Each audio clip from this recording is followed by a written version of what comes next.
Hey, Chris here from Prima Coffee Equipment. Today we're taking a look at how to brew with a clever coffee drawer. So let's take a look first at the things you're going to need to get started. First, you have your clever here, placed on top of a scale to measure coffee and water. Something to stir with. You're going to need something to pour water with. This doesn't need to be a very fancy kettle, doesn't even need to have this gooseneck spout. Just something that can deliver the water over the coffee. A thermometer is recommended for keeping track of the temperature of that water. You're also going to need a Melita number 4 filter. If you're using the smaller clever, the clever small, then a number 2 is going to do just fine. And you're also going to need something to decant into, as well as a grinder through which you can grind your coffee. So as I get started here, I have some coffee that I ground pretty coarsely. I'll show you what that looks like. This is just maybe on the medium side of coarse. Probably something I would use for around in the Chemex neighborhood, something like that. First, we're actually going to prepare our filter and get that wet. So you're going to see these ridged edges on the Melita filter here. Fold each of those over one at a time, just like that. This makes the filter fit a bit better in the clever. It doesn't get in the way of the mechanism at the bottom. Then we're going to unfold our filter, place it right inside, and then give it a little rinse. So I'm just going to splash some water on the walls, make sure the filter doesn't cave in or anything. Get it nice and wet. Okay, and then I'm going to go ahead and empty that water by placing it on top of a cup. Just like that. Put it back on the coaster on our scale, and then we're going to go ahead and add some coffee. I'm going to use about 27 grams of coffee, and I'm going to that add about 400 grams of water. So pretty close to just a typical 1:15 ratio there. About 27 grams on there. I'm going to go ahead and settle those grams so they're even. Nice even bed on which to pour instead of a big mound or something.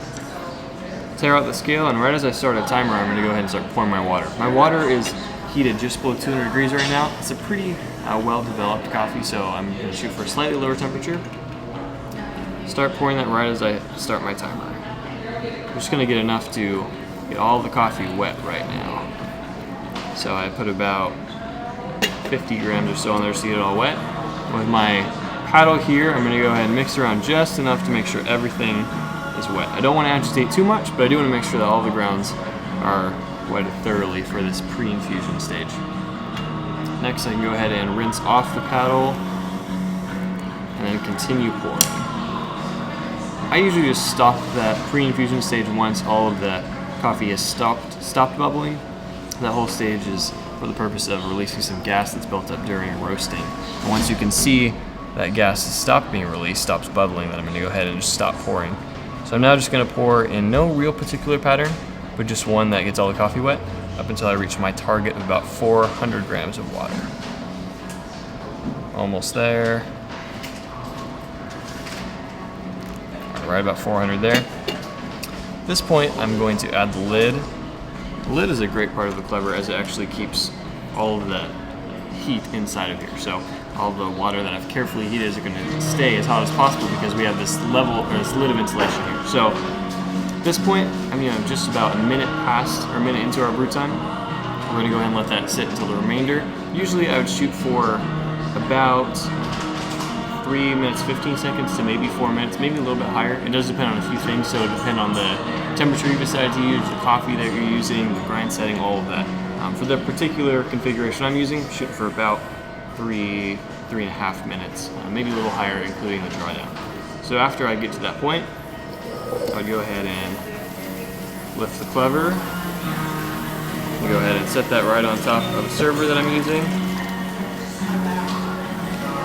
Let it draw down. And I am actually going to count this drawdown time as part of the whole extraction process. So depending on grind setting, that could take anywhere from 20 seconds to a minute maybe. This one looks like it's going to take about 30 seconds or so, and I am counting that as part of the whole extraction time. It is very much a part of that extraction. The water and the coffee are still mingling, and there's that extra push down that's going to affect everything too.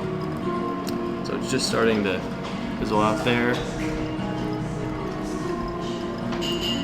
And if you were to look inside of this cone here, you'd see what my goal is. I really want the coffee as much as possible to kind of follow the shape of the filter. So you can see it's on the walls but flat on the bottom.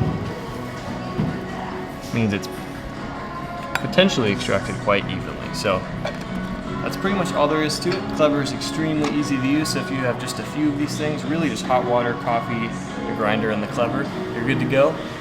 You can make coffee just about anywhere. It's great to travel with, and we love it. Thanks for watching.